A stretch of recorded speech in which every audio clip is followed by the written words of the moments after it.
Et ce matin, nous sommes en compagnie de la présidente du syndicat des sages-femmes de Nouvelle-Calédonie. Bonjour Valérie Lescroire. Bonjour. Merci d'être avec nous. Vous avez lancé un cri d'alarme la semaine dernière pour alerter sur la situation de votre profession.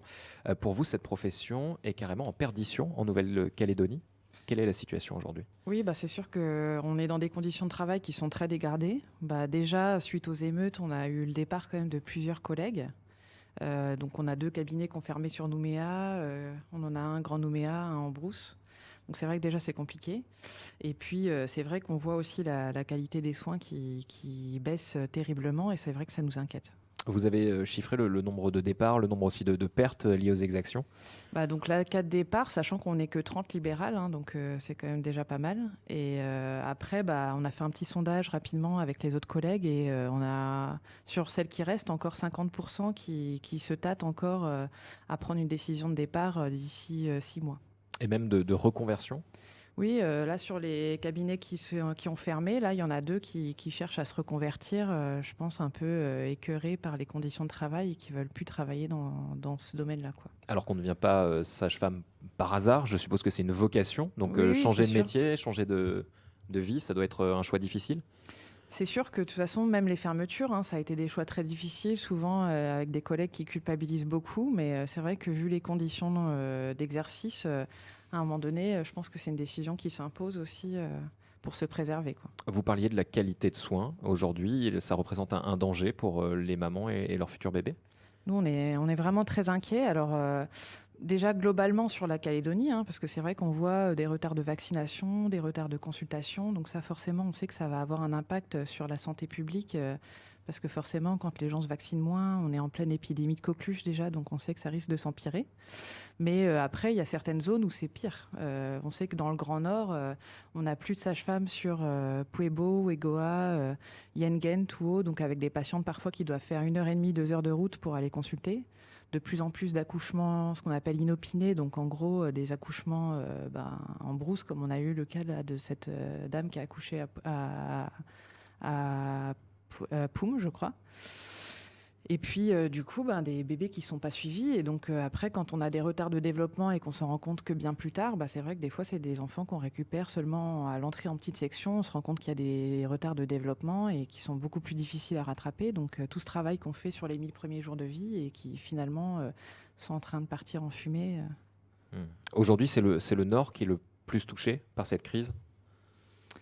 Je pense que c'est le Nord qui est le plus touché, même si nous, moi je travaille sur Nouméa, on constate déjà pas mal de soucis. Tous ces retards de prise en charge, on les constate déjà sur Nouméa. Aussi à cause de problèmes de prise en charge, parce que les patients du coup retardent leur consultation parce que ça coûte cher ou parce que les inscriptions, que ce soit à l'aide médicale ou à la CAFAT, ne sont pas encore en cours et du coup ils ne peuvent pas aller chercher les vaccins parce qu'ils ne peuvent pas tant qu'ils n'ont pas le 100%. Et du coup, tout ça, ça pénalise la qualité des soins, c'est sûr. Donc il y a un problème aussi d'attractivité de la profession, c'est ça? Il n'y a pas assez de sages-femmes aujourd'hui en Nouvelle-Calédonie? Il n'y a pas assez de sages-femmes et c'est surtout, on s'inquiète justement qu'il y en ait d'autres qui partent parce que pour l'instant, on tient le choc comme on peut. Mais c'est vrai que là, par exemple, moi, j'ai ma collègue de Tontouta qui a son appareil d'écho qui vient de tomber en panne. C'est entre 1 et 4 millions pour renouveler l'appareil d'échographie. Avec la baisse d'activité, les aides médicales qui ne payent plus, en gros, elle me dit qu'elle va fermer son cabinet parce que c'est plus intéressant.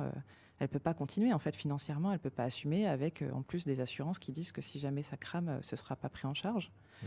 J'ai ma collègue de Point-d'Imier qui assure seule, du coup, les urgences des accouchements la nuit et le week-end puisque le CHN de Point-d'Imier est fermé sur ces horaires-là. Donc du coup, elle a pris la liberté de s'équiper elle-même avec du matériel de réanimation bébé si jamais il y a un problème. Mais ça, c'est elle qui paye à ses frais, quoi. Donc toutes ces choses-là, c'est sûr qu'à un moment donné, financièrement, ça devient compliqué à assumer. On sait très bien qu'il y a les charges qui vont augmenter avec l'énergie et tout ça qui est prête à augmenter pour les 2 prochaines années. Donc nous, clairement, à un moment donné, soit on choisit de plus s'équiper et de soigner les gens de façon moins qualitative, soit à un moment donné, du coup, on préfère partir pour soigner les gens correctement, mais ailleurs. Alors vous aviez déjà tiré la sonnette d'alerte, c'était avant le 13 mai, c'était juste avant, même une semaine avant, vous aviez manifesté devant le gouvernement, puisque la situation était déjà difficile à ce moment-là. C'est ça, c'était déjà très compliqué. Alors la situation, elle est compliquée autant dans le secteur hospitalier que dans le secteur libéral, hein. Après, c'est sûr que ça ne s'est pas amélioré. On a des collègues qui sont restés enfermés parfois pendant 3 jours pendant les émeutes. Ça a été très très difficile psychologiquement. Malgré tout, on a quand même répondu présent, je pense, hein. On a fait des astreintes au poste médical avancé à Gaston-Bourré. On a fait un réseau de solidarité pour répondre présent aux patientes. Mais c'est sûr que là, on sent qu'il y a le contre-coup quand même, avec du coup cette question qui nous interroge quand même de se dire est-ce qu'on continue à travailler dans ces conditions-là, quoi. Et aujourd'hui, qu'est-ce que vous demandez aux autorités ?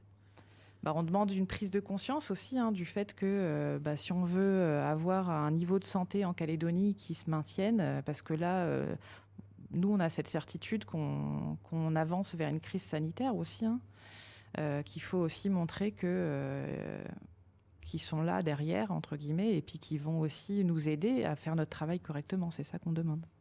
Avec une revalorisation aussi des actes ? Avec une revalorisation pour pouvoir justement s'équiper correctement, avec aussi le passage de textes qui sont en attente depuis des années par rapport à l'IVG notamment. Donc là, toutes les patientes du Grand Nord, elles ont un accès très très difficile à l'IVG en ce moment. De nouveau à cause des fermetures de CHN qui sont ouverts maintenant plus qu'en semaine et que la journée. Donc, du coup, des fois, on a des patientes qu'on est obligé d'envoyer 2-3 heures de route pour faire leur IVG. C'est pas normal, quoi. Et aujourd'hui, vous êtes entendu ? Pour l'instant, c'est difficile d'avoir des réunions parce qu'on a un gouvernement qui est très occupé, ce que je comprends. Et du coup, on a la CAFAT qui doit statuer sur nos demandes le 7 novembre. Donc, on croise les doigts. C'est un bras de fer avec la CAFAT ? Un bras de fer, je ne sais pas, on verra en fonction de ce qu'ils vont répondre. Pour l'instant, nous, on a fait nos demandes. C'est vrai que l'attente de la profession, elle est forte, hein, parce qu'on se sentait déjà un peu abandonné avant la crise qui a eu le 13 mai. Donc, je pense que du coup, il faut vraiment qu'ils aient une réponse forte pour montrer qu'ils s'intéressent vraiment à la qualité des soins de la Calédonie et qu'ils sont prêts à faire le nécessaire. Et est-ce que vous êtes soutenu aussi par le reste du monde médical, par les autres praticiens dans toutes les spécialités ? Oui, je pense que la situation, elle est globale, hein. C'est pas que pour les sages-femmes. Nous, en tout cas, le Conseil de l'Ordre est derrière nous, ça c'est une certitude, le Conseil de l'Ordre des sages-femmes. Mais on travaille aussi avec la Fédération des professionnels libéraux de santé et on remarque, hein, de toute façon qu'il y a une préoccupation qui est quand même transversale de tous les professionnels de santé sur la situation sanitaire. Je pense notamment à mes collègues infirmiers aussi, hein, qui sont très peu nombreux et puis qui voient aussi, eux, au quotidien, dans leur tournée à domicile, que la situation se dégrade vraiment. Est-ce que la réserve sanitaire, par exemple, peut être mobilisée sur la question des sages-femmes ? La réserve sanitaire, c'est compliqué parce que là, ils ont voulu la faire venir. Au final, il n'y a qu'une seule personne qui est venue sur les 10 qui étaient prévus. Donc, de nouveau, la question de l'attractivité, elle se pose aussi. Et la réserve sanitaire, ça coûte très cher parce que c'est quand même, ça doit être payé en fait par le Medipôle. C'est pas offert par l'État. Donc, pour nous, c'est pas une solution à long terme parce que souvent, c'est des mandats de 3 semaines. Donc, clairement, c'est pas viable. Je pense qu'il faut faire quelque chose ici sur place. Il ne faut pas compter sur la réserve sanitaire. Et aujourd'hui, donc il faudrait quoi pour redonner de l'attractivité à la profession ? Je pense que déjà, si tous les textes de loi à la DAS qui étaient en cours depuis des années pouvaient passer, déjà, ça nous faciliterait bien la vie. Et puis, du coup, après, effectivement, avoir un système, on va dire, de collaboration avec la DAS, avec le ministre de la Santé, pour pouvoir avancer concrètement. C'était lancé un peu l'idée d'une cellule de crise, en quelque sorte, hein, qui puisse avancer rapidement, parce qu'on voit que tout prend du temps, et nous, on est dans l'urgence de la situation maintenant, en fait.